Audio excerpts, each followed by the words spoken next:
Mas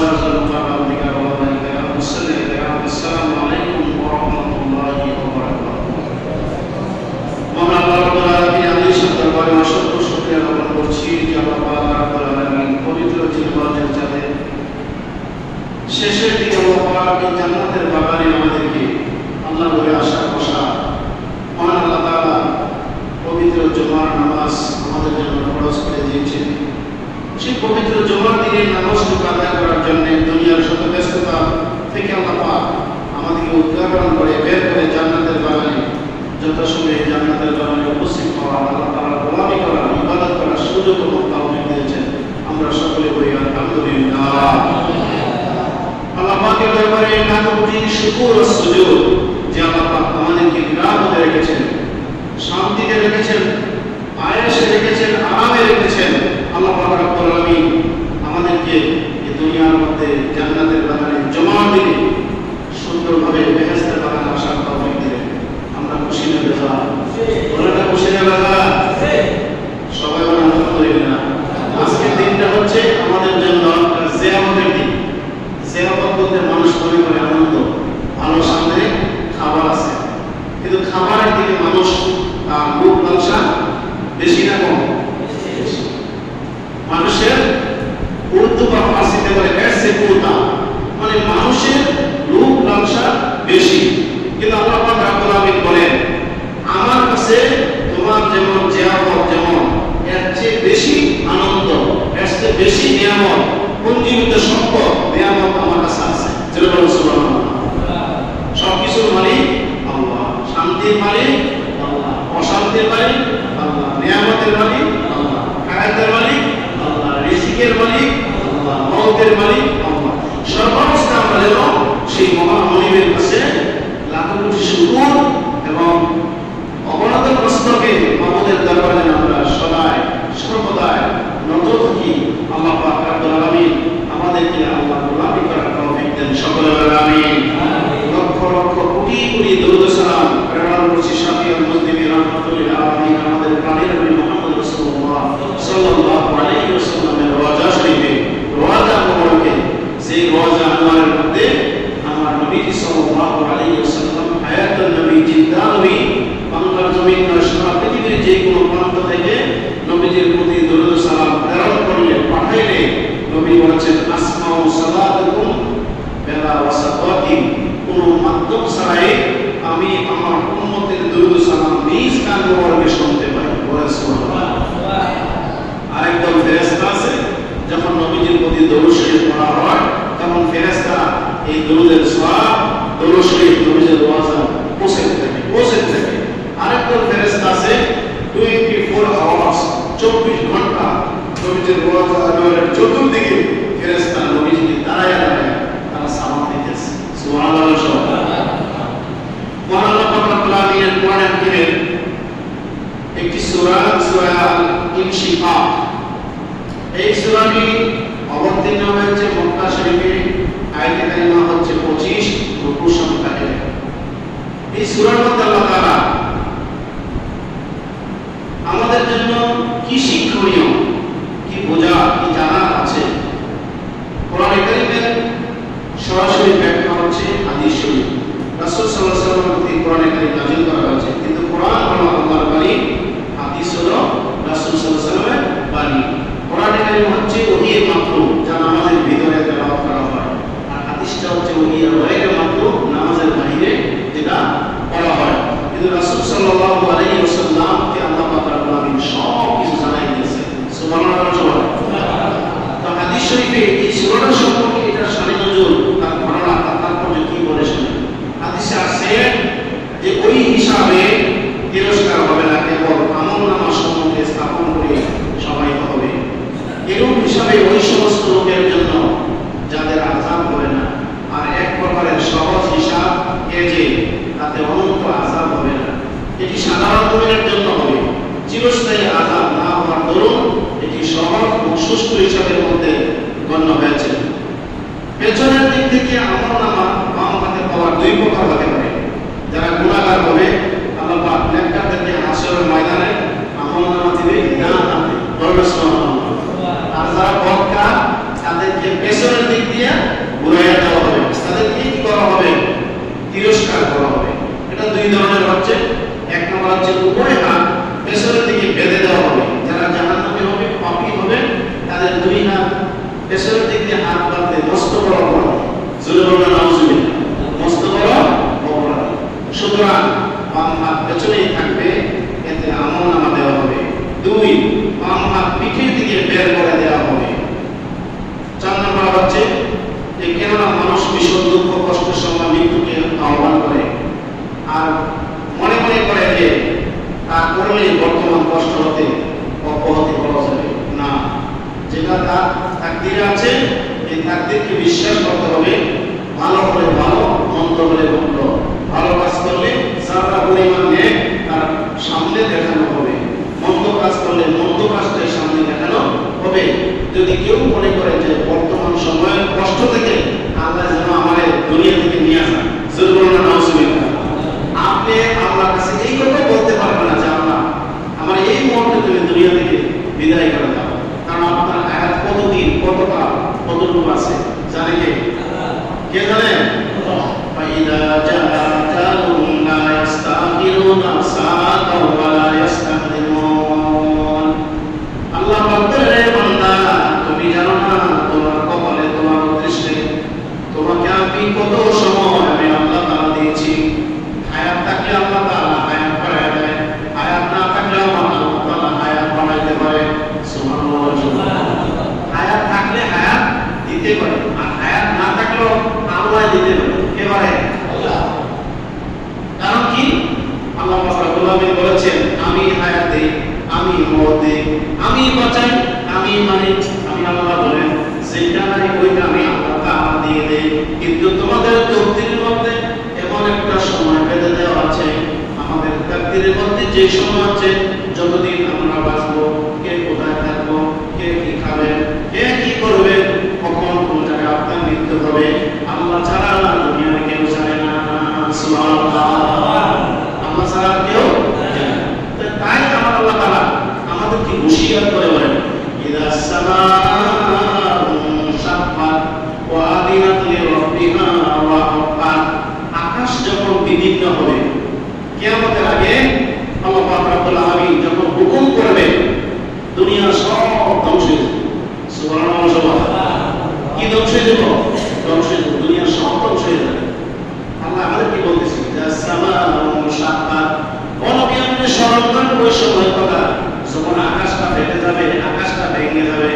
অর্থাৎ আল্লাহ পাক যেদিন কিয়ামত সংঘটিত করবে, আল্লাহ পাকের কুদরতের হাত দ্বারা আল্লাহ পাক যখন কি করবে, আকাশকে বলবে আকাশ তুমি বিদীর্ণ হয়ে যাও, ফেটে যাও। আল্লাহ পাকের কুদরতি হাতের মধ্যে আমরা কাগজ যেমনি হাতে ধরে নিয়া, কাগজ যেমনি ভাবে অঙ্ক যদি হিসাব না মিলে, এই কাগজটারে মশলা দিয়া তোমরা মশলা করে ছিঁড়ে ফেলে দেয়। আমার আল্লাহ পাক রব্বুল আলামিন নির্দেশ করা মাত্র যেন আল্লাহ পাকের কুদরতি হাতে মস্ত বড় আকাশটা এসে যাবে। সুবহানাল্লাহ। আর আকাশের তারাটা বলি কি হবে? আমরা এক সময় বলি যে আকাশ থেকে গুপ্তি দিয়া একটা তারা বাজানো করছে, করে বাদ্যা তারা। আমরা বলি যে বাদ্যা তারা করছে। আকাশের তারাটা বলি আল্লাহ পাক যখন হুকুম করবে, তারাগুলি সবগুলি সব পাশে পাশে করে থাকবে, যেমন পাথর না।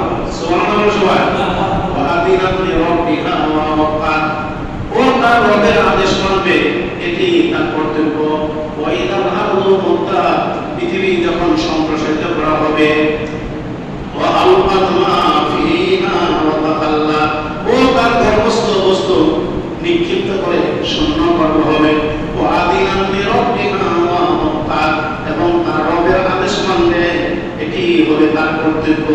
আল্লাহ যখন আকাশকে হুকুম করবে, আকাশ ভেঙে বসে শেষ হয়ে যাবে, গাছকে বলবে গাছ শেষ হয়ে যাবে, সাগরের পানিগুলি শেষ হয়ে যাবে, জমিনের ঘরবাড়ি দালান কোঠা সব ধ্বংস হয়ে যাবে। কিন্তু আল্লাহর ঘর মসজিদ কখনো ধ্বংস হবে না। সুবহানাল্লাহ। মসজিদ ধ্বংস হবে না, কাবা ধ্বংস হবে, রক্ষণাবেক্ষণ করছে কে? আল্লাহ। এবং করবে। ইয়া আইয়ুহাল ইনসানু ইন্নাকা কাদ আদিউন ইলা রাব্বিকা কাদান ফারাতিহি। আল্লাহ বলেন, আমি যখন রব আদেশ করব, আমি রবের আদেশ মানবে না এমন কেউ নাই, মানবে। একই তার কর্তব্য। আল্লাহ পাক মানুষদেরকে বলেন, ইয়া আইয়ুহাল ইনসান, ইয়া আইয়ুহাল কাফির, ইয়া আইয়ুহাল হাইওয়ান, ইয়া আইয়ুহাল হিমার, ইয়া আইয়ুহান নামলা। এরকম বলো না, হে পিঁপড়া, হে গাছ, হে জন্তু, হে গরিব, হে বাঘ, হে ভাল্লুক। আল্লাহ বলে নাই, মানুষদেরকে বলছে। কারা বলছে? কারণ মানুষ আল্লাহ সুন্দর করে বানাইছে।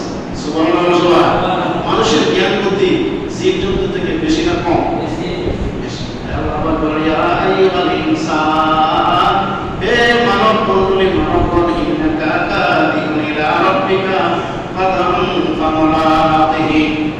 হে মানুষ, তুমি তোমার রবের নিকট পৌঁছানো পর্যন্ত যে কাজ করে থাকো তুমি তা দেখতে পাবে। আমরা যা করি ভালো এবং মন্দ কিয়ামতের ময়দানে বাবা হাসরের ময়দানে সব কিছু আমাদেরকে দেখাবে। দেখাবে কিনা বলে না, সব দেখাবে। ভালো হলে ভালো, মন্দ হলে মন্দ দেখাবে। আম্মা মান উতিয়া কিতাবাহু বিয়ামিনিহি। অর্থাৎ কেউ যদি ভালো কাজ করে, বলা যে মানুষ তুমি তোমার রবের নিকট পৌঁছানো পর্যন্ত যে কাজ করে থাকো তুমি তা দেখতে পাবে। আর যাকে তার আমলনামা ডান হাতে দেওয়া হবে তার হিসাব এবং নিকাশ একটু সহজ থেকে সহজ হবে। সুবহানাল্লাহ সবাই। আমাদের দুইটা হাত আছে, একটা ডান হাত একটা বাম হাত। আল্লাহই বলছে তোমার ডান হাতে যখন তোমার হিসাব দেওয়া হবে فأما من ثقلت موازينه فهو في عيشة راضية وأما من خفت موازينه فأمه هاوية।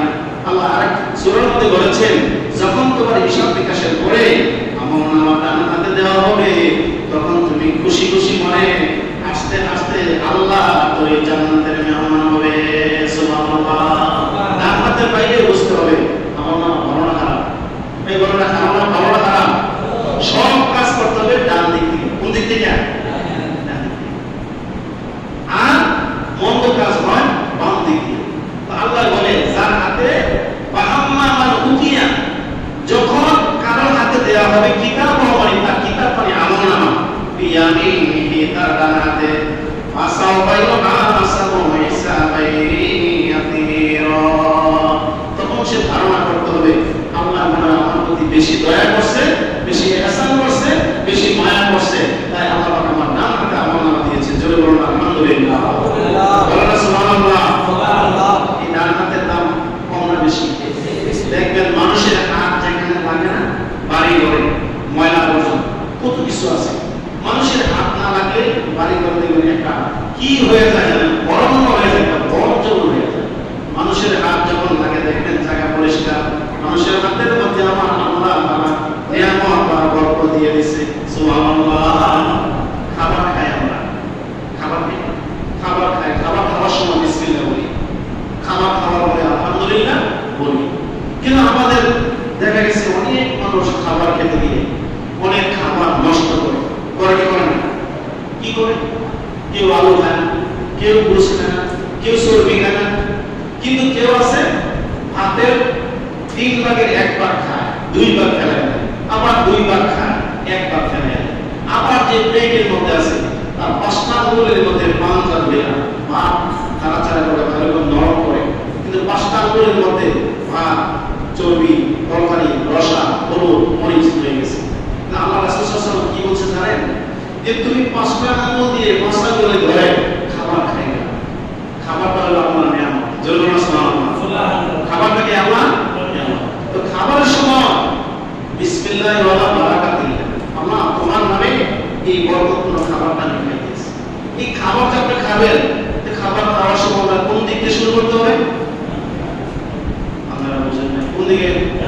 ডান দিক থেকে খাবার শুরু করতে হবে। ডান দিক থেকে খেয়ে আস্তে আস্তে করে খাবার খেতে। অনেক আছে খাবারের মাঝখানে হাত মারে, মানে কি বলে না অন্য খাবারের মাঝখানে মজা রয়েছে। তো আল্লাহ বলছে ডান দিক থেকে শুরু করো, ডান দিক থেকে খাবার খেলে শুরু করতে করতে ঘুরে ঘুরে খাবার আপনার শেষ হয়ে গেল। রাসূল সাল্লাল্লাহু আলাইহি ওয়াসাল্লাম খাবার প্রসঙ্গে বলেন খাবারের কোন তোমার প্লেটের মধ্যে বর্তনের মধ্যে কোন জায়গার মধ্যে আল্লাহর বরকত আছে তুমি কিন্তু জানো না। আমরা কি জানি? জানি না। রাসূল সাল্লাল্লাহু আলাইহি ওয়াসাল্লাম বলেছেন তুমি খাবার শুরু করেছো আল্লাহর নামে, আর খাবার খাওয়ার পরে শুকরিয়া তো আল্লাহর করবা। আর মাঝখানে খাবার তুমি এমন ভাবে সুন্দর করে খাও যেটা খাবারের প্রয়োজন ওটা তুমি ভালোভাবে খাইতে হবে, যেটা চিবায় খাওয়ার দরকার ওটা তুমি চিবায় খাওয়া। এই জন্য আল্লাহ তাআলা আমাদের 2 চোয়ালে দাঁত দিয়েছে। জয় সুবহানাল্লাহ। দাঁত কি আমাদের এক পারে না 2 পারে? গরুর এক পারে। কোন পারে? গরুর কিন্তু আল্লাহ পাক মানুষকে এত সুন্দর নিয়ামত আমাদের দিয়েছে। এই দাঁত থাকার পরও অনেকে দেখবেন আর আপনি খাইতে গিয়ে লস হয় কিন্তু খাবার সময় খায় না। মাসে না নাই যদি আপনি খাবার নষ্ট করেন আল্লাহর কাছে জবাবদিহি করতে হবে। হবে কি হবে না? হবে। আবার অনেকে আছে খাবার হোক, বিরিয়ানি হোক, খিচুড়ি হোক, খাইতে গিয়ে অর্ধেক খান আর আর ওদিক পেটে ফেলে একটা দৌড়বে। ইন্নাল মুবাদ্দিনা কানু ইখওয়ানা শায়াতিন। আল্লাহ পাক বলেন ওই অপচয়কারীরা হলো তারা হচ্ছে শয়তানের ভাই। জোরে বলুন নাউজুবিল্লাহ। এবার কি করতে হবে? খাবার খাওয়ার জন্য আল্লাহ পাক বলেছেন, আমার নবীজিও বলেছেন সুন্দর করে খাবার খাও। খাবার খাওয়ার পরে আঙ্গুলগুলি চেটে চেটে খাওয়ার জন্য নবীজি বলেছেন। সুবহানাল্লাহ বলেন। এবার বলতে পারেন আঙ্গুল সুস্বা খাইলে, আঙ্গুল চেটে চেটে খাইলে কি হবে? আমার নবীজি বলেছেন খাবারের নষ্টে খাবারের শেষাতে আঙ্গুল দিয়া চাটিয়া চাটিয়া তোমার পেট বা রসনের মধ্যে যদি ঘুরাইয়া ঘুরাইয়া খাও, আল্লাহ পাক রাব্বুল আলামিন আপনাকে আমাকে ক্যান্সার রোগ থেকে আমার আল্লাহ ভালো করে দিবে। কোন রোগ? ক্যান্সার। যেই রোগের নাই কোনো ক্যান্সার, আল্লাহ যদি ভালো না করে কেউ ভালো করতে পারবে না। ওয়াসাসকাল্লাহু বিদুনিল ফালা কাশিফা ইল্লা হুয়া। আল্লাহ পাক বলেন আমি যদি কাউকে কষ্ট দেই, এই কষ্ট কেউ সহাইতে পারে না। আর আমি আল্লাহ যদি কারোর প্রতি দয়া করি, তাহলে তার অনেক কষ্টটা অল্প সময়ের ভিতরে আমি আল্লাহ তাআলা তাকে ক্ষমা করে দিই। জোরে বলুন সুবহানাল্লাহ। তাহলে কি হয়? এক নম্বরে ক্যান্সার ভালো, দ্বিতীয় নম্বরে পেটের পীড়া। অনেকে দেখবে খাবারের সাথে সাথে টয়লেটে দৌড় মারে, আছে না নাই? অর্ধেক খাবার ফেলাইও দৌড় মারে। কিও মানে আমার পেটের সমস্যা। পেটের সমস্যা আরো কতগুলো কারণ আছে। আমরা খাবার আগে হাত ধৌত করি না। এই যে শুনতেছেন কোথাও কোথাও করোনা, ডেঙ্গু জ্বর অথবা করোনার কিছু অনেক জায়গায় হয়তো এরকম লক্ষণ দেখাও দিচ্ছে। তো এই করোনা রোগের জন্য যদি 20 বার প্রতি 20 সেকেন্ড পর পর যদি বারবার হাত ধুইতে পারেন, আমরা যে 2 বা 3 বার খাবার খাই তখন হাতটা ধৌত করা তার আগে আমাদের কয়বার দরকার না? খাবারের প্লেট দেওয়ার সময় খাবার খান, কোন জায়গা থেকে আপনি আসেন, বাজার থেকে আসেন, যেখান থেকে আসেন, হাত ধুইতে হবে, পরিষ্কার করতে হবে, এটা তো আমাদের জানা। কিন্তু খাবার খাওয়া অবস্থায় আপনি এই আমাদের এই উচ্ছিষ্ট হাতে আপনি কি করছেন? এই হাত দিয়ে আপনি খাবারটা ফেলাই দিয়ে আপনি হাত ধুয়ে না। আল্লাহ রাসূল সাল্লাল্লাহু আলাইহি ওয়াসাল্লাম বলেছেন তোমার সুন্নাত হক আদায় হবে, তোমার বরং গুনাহ হইছে। তুমি এমন ভাবে খাইবা যতটুকু তোমার পরিমাণ ভাবে তোমার খাওয়ার যোগ্য দরকার এতটুকু খাবে। তুমি খাওয়ার সময় পেটের মধ্যে সুন্দর করে আঙ্গুল দিয়া চাটিয়া চাটিয়া খাবারটা খাইলে পেটের পীড়া, পেটের যে বেদনা রোগ আছে আল্লাহ তাআলা ভালো করে দিবেন। জোরে সুবহানাল্লাহ। আমার কথা কি আপনারা বুঝতেছেন? একদিকে কোরআন আর একদিকে হাদিস। তৃতীয় নাম্বার হইছে কোন মানুষ যদি খাবার খাওয়ার সময় ঘরে বসো আর বিছানা বিছাইয়া ওই তার বিছানার উপরে যদি একটা কি দেয়, অর্থাৎ বড় বিছানার মধ্যে যদি মানুষ যদি কি বিছাইয়া খাবার খায়, অর্থাৎ সে যেন খাবারের সময় আল্লাহ রাসূল সাল্লাল্লাহু আলাইহি ওয়াসাল্লামের সুন্নাত মোতাবেক খাবার যদি খায়, তাহলে ওই খাবারটা বরকতপূর্ণ হবে এবং এই ঘরের মধ্যে জীবনে কোনোদিন অভাব হবে না। সুবহানাল্লাহ। দস্তরখানা কি খানা বলেন তো? দস্তরখানা আমাদের লুঙ্গি আমাদের কি দিয়ে উঠে গামছা। দস্তরখানার জন্য আপনি আলাদা ব্যবস্থা করুন, চাদর তোয়ালে যেটি হোক। রাসূল সাল্লাল্লাহু আলাইহি ওয়াসাল্লাম দস্তরখানা বিছিয়ে খাওয়ার জন্য বলেছেন। বর্তমান হলো ডিজিটাল যুগে বেশিরভাগ চেয়ার বসে খাবার খাই, চেয়ার বসে আমরা চেয়ার বসে খাবার খাইতেছি, আমরা আসলটা খাইতেছি, কিন্তু দস্তর বিছিয়ে কোন সময়? রাসূল সাল্লাল্লাহু আলাইহি ওয়াসাল্লাম বলেছেন খাবার যে খাবে দস্তর বিছানা, কেন দস্তরখানা বিছানা বলা হয়েছে? দস্তর বিছানায় খাবার নষ্ট হবে না, যা পড়বে উচ্ছিষ্ট খাবার, এই খাবারটা আপনি অন্য জায়গায় ফেলাই দিলে বিড়াল, কুকুর, আপনার অনেক আরো জীবজন্তু আছে, তারা খাওয়া দাওয়া করার পরে মালিকের জন্য দোয়া করে আল্লাহ মালিকের এত নিয়ামত খাইলো, আমার জন্য যারা পরিমাণ খাবার রেখে দিয়েছে, এই মালিককে তুমি এলাকার জন্য শ্রেষ্ঠ ধনী বানাই দিও। তারা জোরে সুবহানাল্লাহ বলেন না? দোয়া কি শুধু আমরাই করি না আল্লাহর যত জীবজন্তু আছে তারাও করে? করে না? করে। আমরা খাই প্রতিদিন, বিড়াল, কুকুর, অন্যান্য জীবজন্তু তারা খায় 7 দিন, 3 দিন, 2 দিন, 1 দিন। একটি কুকুর নাকি একদিন খাবার খেলে 7 দিন পর্যন্ত না খেয়ে থাকতে পারে। একটা বিড়াল যদি না খায় কয়েকদিন পর্যন্ত তার মালিকের বাড়ি বসে না। আর যে বিড়াল আপনার বাড়ি ঘর পাহারা দিতেছে, সেই বিড়ালের হক তার মালিকের প্রতি আছে না নাই? নবীজি স্বয়ং বিড়াল পালতেন। রাসূল সাল্লাল্লাহু আলাইহি ওয়াসাল্লাম এক সাহাবীর নাম হযরত আবু হুরায়রা রাদিয়াল্লাহু তাআলা। জোরে বলুন সুবহানাল্লাহ। একদিন নবীজির দরবারে সে আবু হুরায়রা রাদিয়াল্লাহু তাআলা গেলেন। যাওয়ার পরে ওনার জামা আস্তিনের নিচে হঠাৎ করে বিড়ালের বাচ্চা মেও মেও করে কান্না শুরু করেছে। রাসূল সাল্লাল্লাহু আলাইহি ওয়াসাল্লাম ওনাকে ডাক দিল, ইয়া আবু হুরায়রা, এই ছোট বিড়াল ছানা পিতা। সুবহানাল্লাহ। এই নবীজি যে কথাটা রকম দিয়েছে যে সাহাবায়ে ওনার নাম আবু হুরায়রা। এমনকি হাদিস বিশারদদের মধ্যে সবচেয়ে বেশি হাদিস এই সাহাবী বর্ণনা করছেন। সুবহানাল্লাহ। তো আবু হুরায়রা রাদিয়াল্লাহু তাআলা বিড়ালের বাচ্চা জামান দিয়েছে নিয়ে যখন গেছে, এই বিড়ালের বাচ্চা যখন বের হয়েছে নবীজি উপাধি দিয়ে দিয়েছে, ইয়া আবা হুরায়রা, তোমার নাম আবু হুরায়রা। সুবহানাল্লাহ। সবাই তার আগে ছিল আব্দুর রহমান, ওনার নাম আছে। আর ইসলাম গ্রহণ করার আগে ওনার নাম ছিল আব্দুল শামস। জোরে বলবো নাউজুবিল্লাহ। ইসলাম গ্রহণ করার পরে আব্দুর রহমান আবু হুরায়রা রাদিয়াল্লাহু তাআলা আনহু। আওয়াজ দেবেন সুবহানাল্লাহ। আমার মোস্ট ইম্পর্টেন্ট কথা হলো আমরা যখন খাবার খাবো, যে খাবারটা সুন্দর করে আমরা খাবো। আঙ্গুলগুলি, 5টা আঙ্গুলের মধ্যে আল্লাহ 5টা নিয়ামত রেখেছে। সুবহানাল্লাহ। সবাই 5টা আঙ্গুলের মধ্যে আল্লাহ কি রেখেছেন? 5টা নিয়ামত রেখেছেন। এরপরে আবার আছে যারা খাবার ভালো করে খাবে তার পেটের পীড়া হবে না, বেদনা রোগ হবে না, গ্যাস্ট্রিক হবে না, আলসার হবে না, এবং আল্লাহ পাক রব্বুল আলামিন তার পাকস্থলীকে এমন ভালো রাখবেন যে খাওয়া মাত্র তার খাবারটা ডাইজেস্ট হয়ে যাবে। বলেন না সুবহানাল্লাহ। অনেকে জানার পরিমাণ আর বেশি হোক আর কম হোক খাবার খেয়ে সে হজম করতে পারে না। অনেক লোক আছে যে সে খাবারটা খাইতেই পারে না। আমার একজন গরিব লোক আছে, সে তাকে যত দেওয়া হয় ততই সে খাইতে পারে। সুবহানাল্লাহ। সবাই কেউ খায় না আর কেউ পায় না, কেউ খায় না কেউ পায় না। আমরা যারা পায় না, যাদের সম্পদ আছে, আমরা যেন ওই গরিবদের মাঝে কিছু খাবার যেন আমরা দিই। আপনি ভালো মানের খাবার খাইলে বিরাট কুকুর ছাড়া আপনার আশেপাশে গরিব মিসকিনদের আপনি খানা খাওয়াবেন, তাহলে এটা রাসূলের সুন্নাত হয়ে যাবে। আর খাবার খেতে হলে 10 টাকা বিছিয়ে খাবেন, বিসমিল্লাহ বলে খাবেন। আল্লাহ নবী সাল্লাল্লাহু আলাইহি ওয়াসাল্লাম যে নিয়ামত আমাদেরকে শিখিয়ে দিয়েছেন, রাসূল সাল্লাল্লাহু আলাইহি ওয়াসাল্লামের শিখানো সুন্নাত অনুযায়ী আমরা যেন আমল করি। সকলে বলেন আমিন। আরেকটা কথা বলবো, আল্লাহ পাক রব্বুল আলামিনকে খুশি করতে হলে অধিক পরিমাণে রাসূল সাল্লাল্লাহু আলাইহি ওয়াসাল্লামের দরুদ শরীফ যেন আমরা পড়ি। কি বলে বলেন তা? দরুদ শরীফ পড়ি। আজকে একটা হাদিস শরীফ পড়ছি সকালবেলা, যারা দরুদ শরীফ এই জুমার দিন নবীজির প্রতি 100 বার পড়বে। বলেন কয়বার? আমাদের তো কয়বার? 100 বার। আল্লাহ তাআলা, আল্লাহ রাব্বুল আলামিন 100 বার এই দরুদ শরীফ পড়ার কারণে এই জুমার দিনে যদি 100 বার দরুদ শরীফ আপনি পড়েন, এই আমলটা যদি আপনি প্রতিদিন করেন, তাহলে দুনিয়ার যেই মুসলমান যেই জায়গায় বসে আপনি দরুদ শরীফ পড়ছেন, এই জায়গায় বসা থাকা অবস্থায় জান্নাতের কোন জায়গা আপনার জায়গা হবে, সেই জায়গাটা না দেখায় আল্লাহ তাআলা আপনাকে মৃত্যু দিবেন।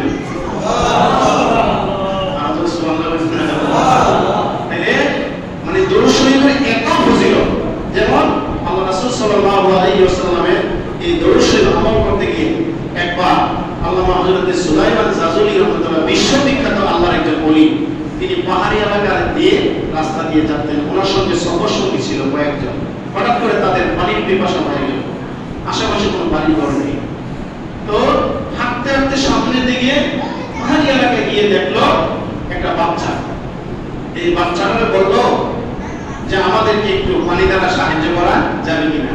মানুষকে ভালো মানের খাবারের চাইতে অনেক সময় পানি দ্বারা যদি মানুষকে কি করা হয়, পানি পান করানো হয়, এতেও তার বলি যাবে না। সুবহানাল্লাহ। সবাই ছোট্ট বাচ্চাটাকে ডাক দিল সুলাইমান জাজুলি যে মা, আমাদের জন্য কোনো পানির ব্যবস্থা আছে কিনা। বাচ্চাটা বলছে পানি তো নাই, আমরা পাহাড়ি এলাকার মানুষ, তুমি কূপের থেকে আমরা পানি এনে বালতি দিয়ে আমরা পানি পান করি, আমাদের যখন হাজত শেষ হয়ে যায় এরপরে আমার কি। তো আমাদেরকে দেখা গেল পথিকেরা বললো সুলাইমান জাজুলির মাস সবার সঙ্গে যারা ছিল, তো বলছে ওই যে দেখেন বালতি এনে দিছে, নেন কূপের থেকে পানি উঠান। তো ওনারা গিয়া বালতি ফেলাইছে রশি দিয়া, কিন্তু পানি উঠতেছে। তো মেয়েরা এসে ডাক দিল যে মা, তুমি কেমন সন্তান দিলা, কূপের মধ্যে পাহাড়ি এলাকায় পানি পাওয়া যায়। ও শিশু বাচ্চা, তুমি তো কখনো মিথ্যা কথা বলার নয়, ও পানি তো আছে, কিন্তু পানি উঠানোর কৌশল আপনারা জানেন না। সুবহানাল্লাহ। পানি উঠানোর কৌশল আপনারা জানেন না, কখনো আমরা মিথ্যা কথা বলি নাই। ওই মেয়েটা বলছে মা, তাহলে তুমি পানি উঠায় আমাদেরকে দেখায় দাও।